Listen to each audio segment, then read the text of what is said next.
แต่ยังน้อยว่าเรียกเออเราติดยาเรากินยาขวดเลยมันนอนก็คือเห็นนะพี่น้องเรากลับมาก็มาอยู่มาเช้าแบบกระต๊อบให้ย่านบ้าบ่ย่านแม่ไป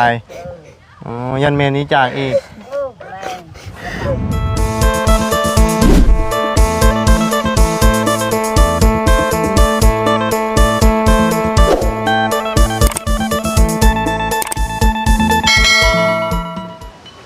เอาพี่น้องเลยเนาะตอนนี้มาบุญกับมาอยู่ขางปลาไม่บิ๊กพี่น้องเลยจากที่เป็นบ้านอย่างพี่น้องเลยเนาะลืมเลยถามทางลุงเพิ่มอยู่พอดีตามมาเคสที่ว่าลุงเพิ่มเพิ่นได้ถ่ายลง9 วันที่แล้วเนาะที่ว่า9 มื้อพี่น้องเลยเนาะ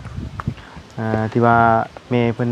หนีจากไปสู่เวียกสู่งานนั่นแหละพี่น้องเลยเนาะเอามื้อนี้มาบุญก็เลยลองเข้ามาเบิ่งเนาะแต่ว่าได้ยินข่าวว่าเมย์เพิ่นเข้ามาแล้วพี่น้องเนาะกลับมาจากมองเฮ็ดเวียกเฮ็ดงานแล้วเนาะมาเห็นสถานที่เราอยู่ก็โอ้พี่น้องเนาะหลังน้อยๆให้กว่า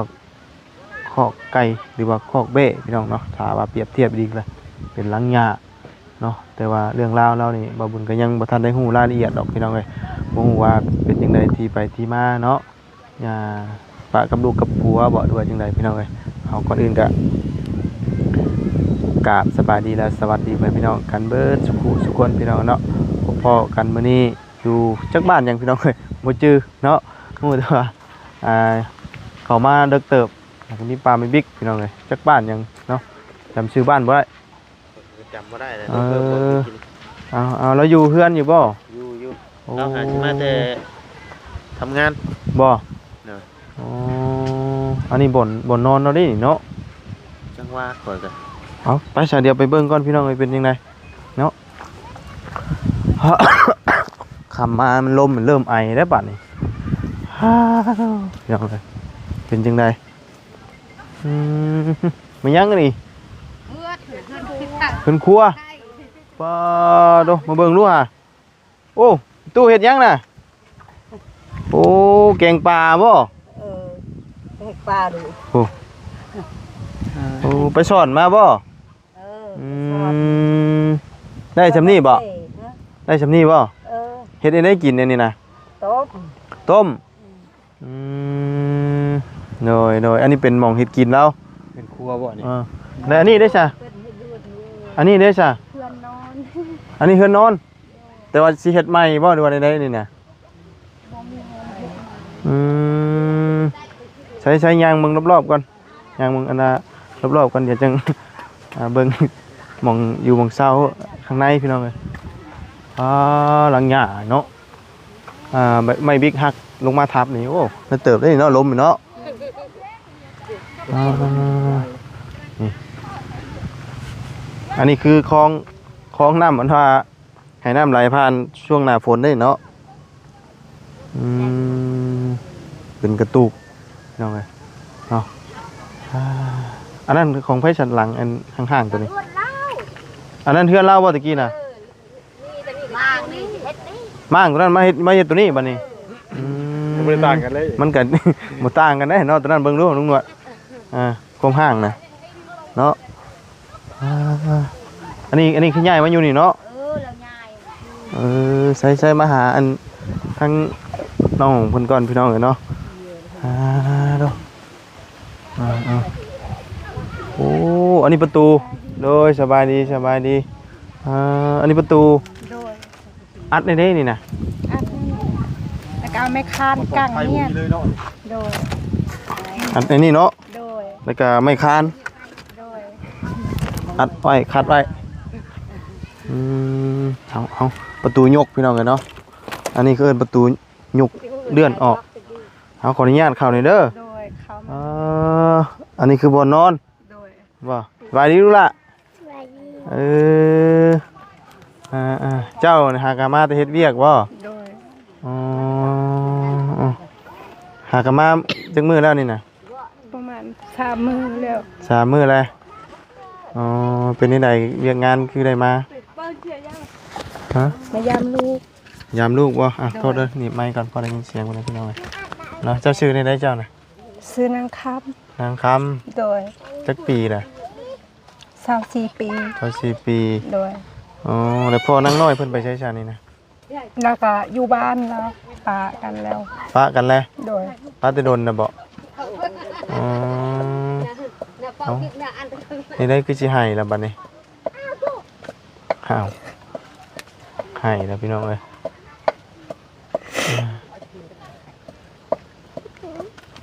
เป็นยังน่ะ มีเรื่องนักใจบ่ โดย นักใจเรื่องไหนน่ะอืมโดยคือไปสู่เวียกน่ะจักเดือนแล้วน่ะ ปีหนึงแต่หาก็บ่ได้ ปีหนึงก็หาบ่ได้ โดย อ๋ออันนี้ล่ะมื้อใดสิกลับไปอีกจ้ะ ยังบ่ฮู้ ยังบ่ฮู้ โดย อืมโดยเขาปะกันได้จักปีแล้วนะกับพ่อเพิ่น กับ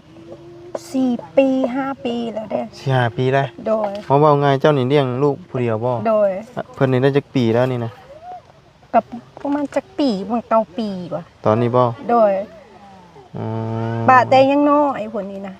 โดย เลี้ยงเอง เลี้ยงเอง โดย อืมลำบากแฮงบ่เลี้ยงลูกผู้เดียว โดย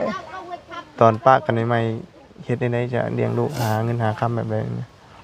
ก็ไปหาหน่อไม้เอียงนี่แหละ บัดหาบ่กลุ่มเนาะก็เลยว่าป้าให้อายเบิ่งให้ เขาก็ครอบครัวเขาก็เลี้ยงบ่กลุ่มก็เลยว่าสิไปเฮ็ดเวียกก็หาเงินก็บ่ได้ อืม ซื้อข้าวกิน อยู่พุ่นนั่นบ่ โดย หรือว่า เงินเดือนก็บ่หลายปานใด เดือนเท่าไหร่น่ะ เดือนหนึงล้านปลาย เดือนละล้านปลายเนาะบัดนี้ส่งมาให้ลูกให้เต้าพร้อม โดยกับแม่ กับแม่บ่อันนอนอยู่นี่ตอนระหว่างเจ้าบ่อยู่นี่แล้วนอนอยู่กับแม่จักบ่ โดย อืม อยู่กับแม่ โดยเนาะแบบปะกันอันย้อนสาเหตุหยังเขาขออนุญาตถามหน่อยเด้อ พัวนะ โดย เราติดยาเฮาบอกเราก็บ่ฟังเด้ อืม เขาก็เลยอยู่บ่ได้เขาก็เลยเมื่อเลี้ยงลูกผู้เดียว อืมโดยเลี้ยงลูกเดียวเนาะถือว่าลำบากชุดแล้วเราจึงอันน่ะการน้ำตามาอยู่ ลูก พี่น้อง แต่ยังน้อยว่าเลี้ยง เออ เราติดยาแล้วกินยาผัว แต่ว่าผัวนี่บ่แม่นคนบ้านนี้บ่ บ่ทางใดก็ต้องสวรรค์กลายไปอีกเลยคนบันดาล คนบันดาล เมืองไสบัวทองนั่นเอ โอ้ ง อยู่ผู้ โดย อืม ไปอยู่พุ่นก็เฮ็ดเวียกผู้เดียวเลี้ยงลูกแน่เพิ่นก็มีแต่ไปกินไปลิ้นนี่แล้ว ขอเลี้ยงลูกผู้เดียวเข็ดนะบอกเพิ่นก็ ว่าไงเจ้าเคยมาอยู่บ้านผัวบ่ โดยมาอยู่น้ำครัวบัดนี้ขอยอยู่บ่ได้ขอยก็เลยเมื่ออยู่กับแม่ โดยอันกลับมาพี่นี่จักปีแล้วนี่นะ กัดบ่แม่นหาปีแล้วบ่ 5 ปี โดย อ๋อแต่ว่าเจ้าก็ยังบ่ได้สร้างครอบครัวใหม่เลยอ๋อ ยังบ่ทันได้ โดยหาเงินเลี้ยงลูก โดย หาเงินซื้อข้าวซื้อน้ำเนาะ โดย อ๋อพวกไฮนานี่ได้บ่ได้เฮ็ดได้บ่ บ่มีนาบ่มีให้ อืม แต่แรกก็อยู่บ้านนี่แหละ แบบว่าผู้หญิงเนาะมันหาเงินยาก มันบ่คือผู้ชายได้ก็เจ้าหาเงินเก่งหั่นน่ะเฮาบัดผู้หญิง ย่ามแบบอิหยังก็บ่มีหั่นน่ะย่างเอาไปหั่นน่ะ ขายได้หน่อยนึงก็ซื้อเขาวกิน โดยว่าไงเจ้าไปหาหน่อไม้มันต้องย่างออกไปขายอยู่ตลาดเซโปนพุ่นเนาะ โดย อ๋อไก่เติบเลยจากนี่มาก็ประมาณ2 กิโลเนาะ โดย ประมาณ2 กิโลพี่น้อง เดี๋ยวนี้สบายกว่าเฮ็ดครัว อ๋อแต่ก่อนนี่ขี่เรือบ่อ๋อเพราะว่าตะกี้บ่มีขัวเนาะเพิ่นหาเฮ็ดได้จักปีขัวนี่นะ โอ้ย2 ปีนี่ อื ครัว มให้บ่ลูกบ่ให้อ่ะเนาะไปสิให้เข้มแข็งเด้อให้ทั้งแม่ทั้งลูกเลยพี่น้องเอ้ยให้แล้วบ่าวให้นำได้นี่บ่าวยังน้ำตาตื้นอยู่เนาะ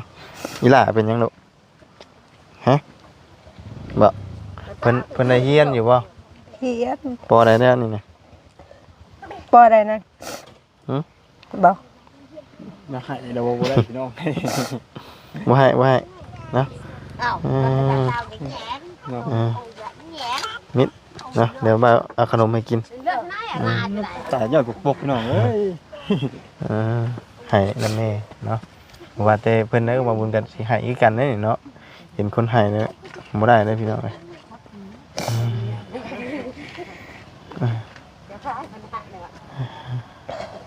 เอาเนาะเว้าบ่ได้เด้อให้มันเว้าบ่ได้เด้อพี่น้องเนาะ เคยเข้า เออเนาะ กินเรื่องบ่ได้ อยู่กับแม่เฒ่าและ2คน อดอยากอยู่บ่แบบมีมืออดมือหยังอยู่บ่ โดยก็อดนั่นแหละ อืม แม่ก็บางเทื่ออายเราก็แบ่งเขาเราก็บ่เอา แม่เฮาน่ะ อายก็ให้บอกเอาเพิ่นก็ได้เพื่อนเขาก็เฮ็ดเพิ่นก็บ่อยู่เฮ็ดเอื้อนเอง เป็นหยังล่ะจังบ่อยู่ ก็อยู่นำลาวเฮือนหลังนั้นก็บ่ฮู้เรามางตะกี้อยู่เฮือนหลังนั้น อันหลังน้อยๆกินนี่บ่ โดย แล้วเนี่ยมานี้ โดย ระลูกเดินมันหัวดิอยู่บ่ได้ย้ายเฮ็ดไหม โดยอันย้ายมาตัวนี้นี่ฮอดปีแล้วบ่ ยังบ่ทันได้ฮอดปีแล้ววะยัง อืม ประมาณเดือนปลายนี่แหละวะ โดย อายแบบทุกข์ใจไม่ยังก็บ่มีก็คือบ้านก็เมือง อืม เอาผัวก็เป็นแต่อยู่กับผัวบอกมันก็บ่หวังเขาเลยเมื่อซะ อืม เลี้ยงลูกผู้เดียวแต่ยังน้อยพุ่นแหละอันนี้ก็ได้ ว่าไงเพียงลูกเพียงลำพังสู่ชีวิตมาตั้งแต่5-6 ปีเนาะ โดย อืม แล้วก็พึ่งอ้ายพึ่งเอื้อยนี่แหละเขาก็เบิ่งให้อยู่ แต่ว่าเขาก็ครอบครัวเขาเด้ มัน ไอ้ ก็ จะไปเลี้ยงกลุ่มเนาะ มันก็ถือว่าเบิ่งแยงบ่เต็มที่อยู่แล้วเนาะ โดย มันต่างคนต่างมีครอบครัวต่างคนต่างมีภาระเนาะ โดย สิให้เพิ่นมาดูแลเต็มที่ก็บ่ได้เนาะ โดย น้อยปัจจุบันนี้ก็คือเจ้าน่ะหาเงินผู้เดียวเนาะ โดย เลี้ยงลูกแล้วก็แม่เนาะ เลี้ยงเลี้ยงหาเงินเลี้ยงแม่กับลูกนี่แหละ คือว่าตลอดระยะ5 ปีที่ว่าเลี้ยงลูกผู้เดียวคือว่า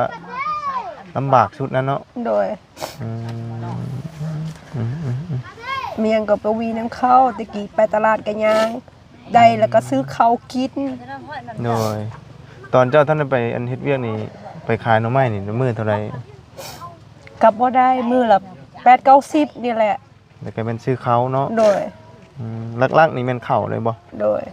อืมโดยลักๆนี่เป็นข้าวน้ำที่ว่าหาสู่ลูกสู่แม่เนาะ โดย อืมโดยอยู่บ้านได้กินขนมอยู่บ่ลูกฮะ บอกว่า ได้กินอยู่บ่ขนมมีเงินซื้ออยู่บ่ขนมฮะ เงินเดือนก็ได้เท่าไรมาแต่พูนก็ได้เงิน3 ล้าน ได้เงินได้เดียว2 ล้าน อืม มันจิกรุบมันยังซื้อเนาะมันยังก็เฮาก็ซื้อคือกัน โดยเก็บจักเดือนอันได้2-3 ล้านน่ะ ก็ฝากอยู่ตลอด อ๋อ ฝากอยู่ให้แม่ก็ซื้อกับลูกนี่แหละ แล้วก็ตัวเองก็ใช้น้ำแน่ บ่เงินเดือนทั้งเบิดน่ะล้านปลายบ่เดือนหนึงน่ะ เงินเดือนโดย1,500,000เงินเดือ ล้าน นห้า โดย วันนี้ฝากมาทั้งบ้านเท่าไหร่บัดนี้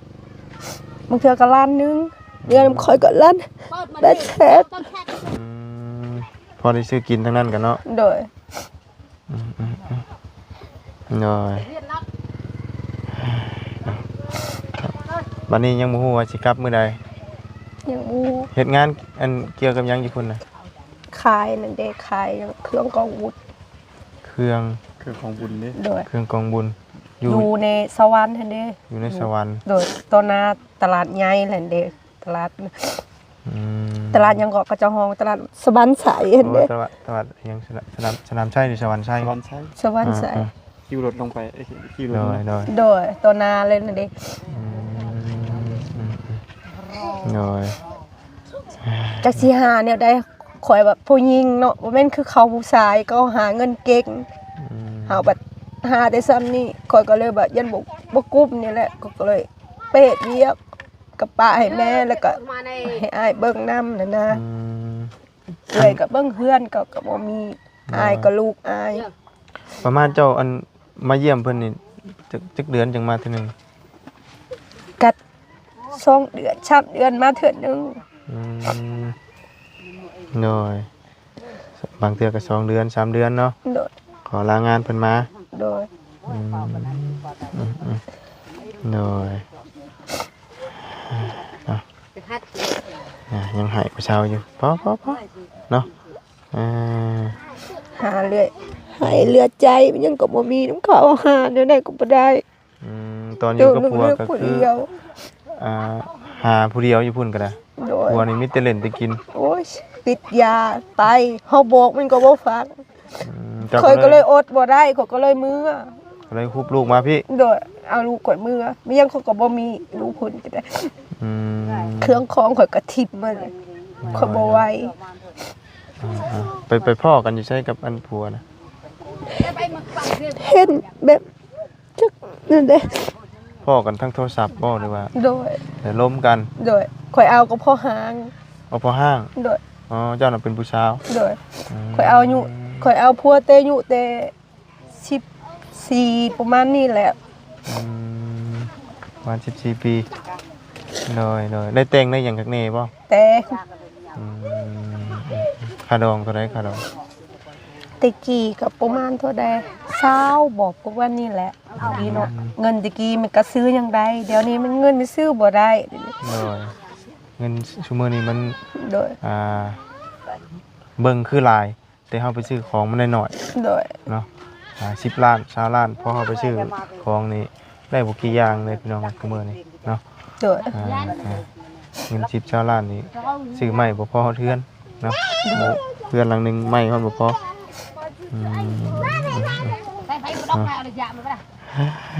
เนาะเฮียนยังเฮียนอยู่เนาะ ยังเฮียน ปออะไรก่อนนะลืมละ บ่ได้นะบ่ซองบ่ ปอ2บ่ บ่นั่ง บัดนี้น่ะนอนกันอยู่นี่3คนบัด โด นี้ ย เนาะ นอนอยู่นี่แหละ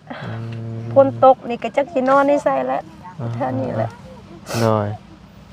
อันนี้ใส่ใหม่บ่นี่นะอันนี้เฮ็ดหม่องหยังแค่นี้นะ จักไม่มองเอาไว้เครือ แต่ก่อนนี่จุไฟอยู่นี่บ่ โดย แต่บ่ได้เลยย้ายออกหัน โดย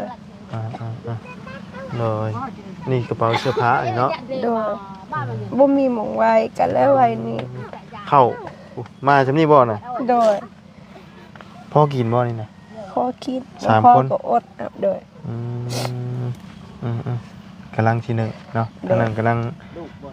แม่ แกง แกงปลา แกงปลาแกงกุ้ง โดย เราไปหาสอนสิ โดย เพราะไงเจ้าไปเรียกนี่มีแต่อยู่กับเป็นตู้เนาะ โดย นี่ล่ะให้เรื่องยังลูกบอกบ่าวดูฮะบอกบ่าวดูฮะบอกบ่าวดูฮะ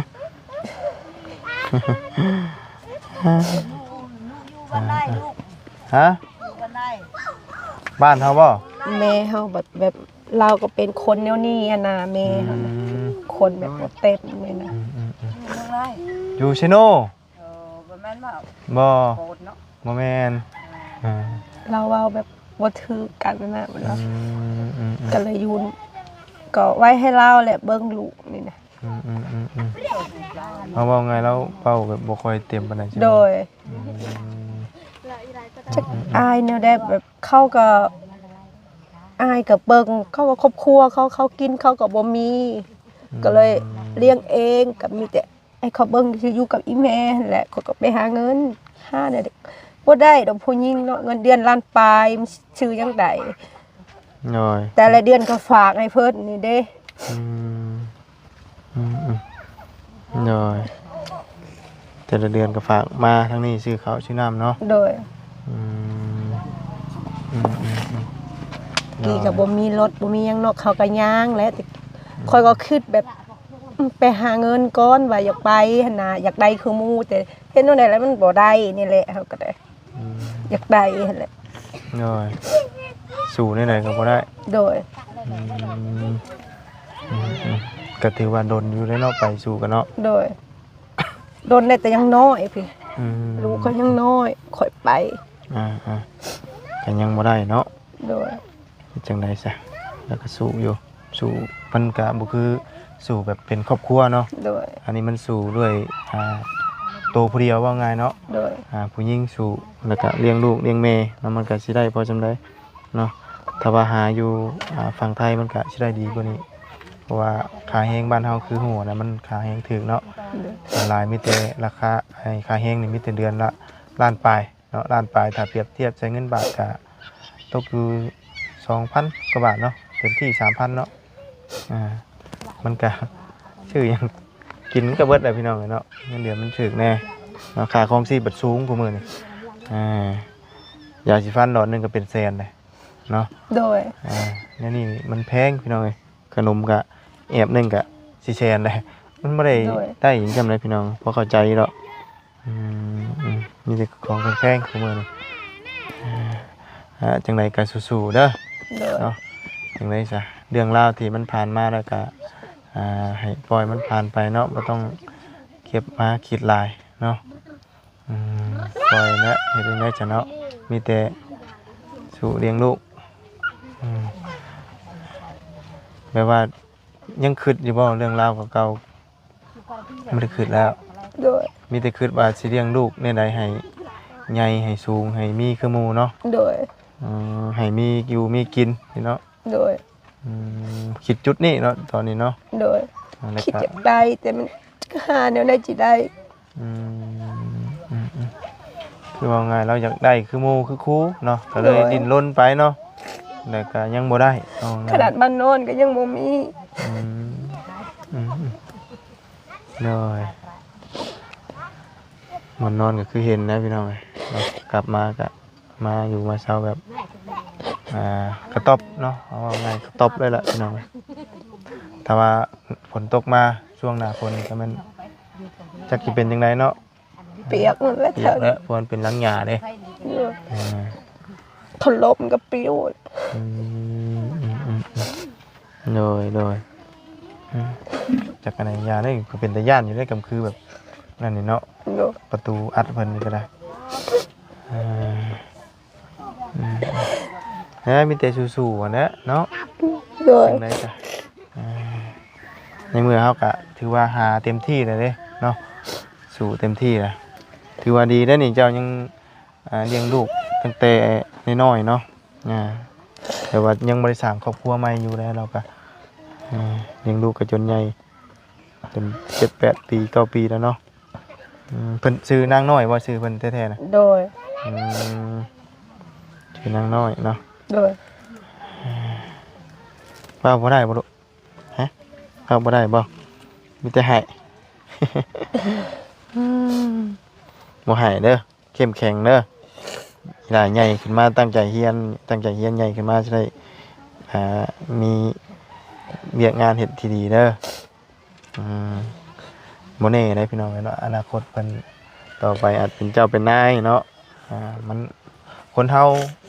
มองอนาคตบ่เห็นเนาะจากเด็กน้อยที่ว่าบ่มีหยังอนาคตต่อไปอาจจะได้เป็นเศรษฐีเนาะเฮาก็เบิ่งอนาคตบ่เห็นบ่มีไผเห็นพี่น้องเอ้ยเนาะมีแต่ตอนนี้เฮาก็มีแต่ตั้งใจทำใจเรียนเนาะโดยตอนเจ้าอยู่อันเลี้ยงลูกนี่ก็เป็นป้าลูกไว้นำแม่ไปหาหน่อไม้หน่อมันสิบ่ประมาณนั้นก็ได้ ป้าน้ำแม่เบิกไปก็แต่4 โมงพุ่นแหล้วไปเพื่อสิฮอดเนาะ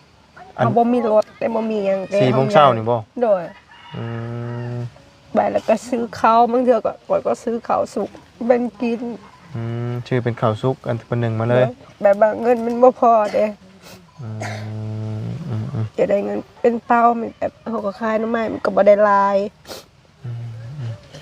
เลยแต่ว่ากับข้าวแบบสอบใหญ่ๆยังบ่เคยซื้อมาเทื่อบ่ บ่เคยซื้อ มีแต่ซื้อเป็นประมาณจักโลแต่ละเทื่อบ างเทื่อก็5 โล 6 โลซื้อ มากินก็สิประมาณได้อยู่ 4-5 มื้อเนาะ โดย 5-6 โลกินถ้ากิน2 คนเนาะ โดย เนาะก็ถือว่าเป็นอีกเคสหนึงพี่น้องเนาะก็แล้วก็ทุกข์ยากสู่ชีวิตเลี้ยงลูกคนเดียวก็เลิกลากับผัวก็มีอย่างเดียวเนาะก็คือนั่นแหละพี่น้องเอ้ยเห็นแนวบ่ดีเนาะ โดย สิ่งเสพติด เนาะมี อยู่ แบบ อยู่เฮือนพัวกะมีแต่ข่อยเฮ็ดผู้เดียวนี่แหละ อยู่ เฮ็ด พุ่นน่ะมีอยู่กันจะคนซะ อยู่พุ่นนะ เนาะ ก็มีแต่ย่ากับ ย่า พัวและกับลูกแล้วกับปลาแบบคนยังก็เจ้าห้องพิการหั่นนะ อ๋อ เราไปบ่ได้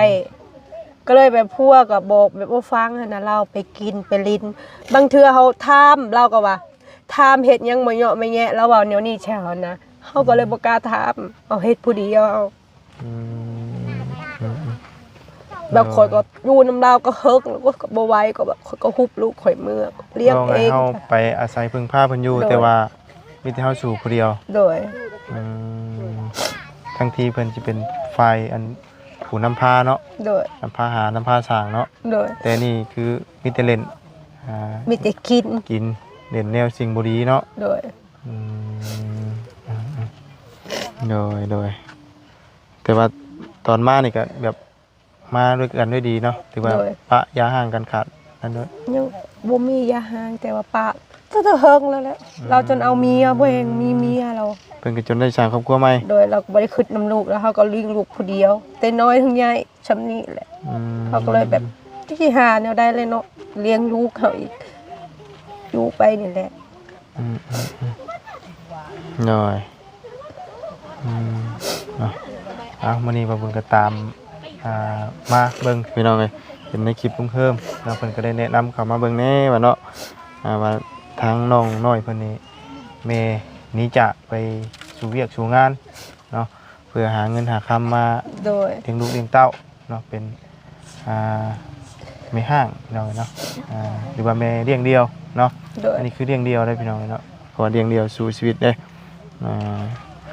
โดยสู้ๆเลยล่ะเด้อสู้ๆเด้อบ่ให้เด้อมีแต่ตั้งใจทำใจเฮียนเด้อเนาะ โดย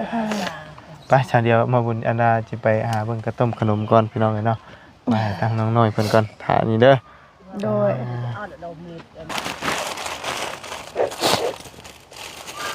ลูกอีก เอาเนาะหายจนตาแดงลูกเพิ่นกะเนาะหายย่านบ้าบ่หึ การแม่มันไป ย่านแม่ไป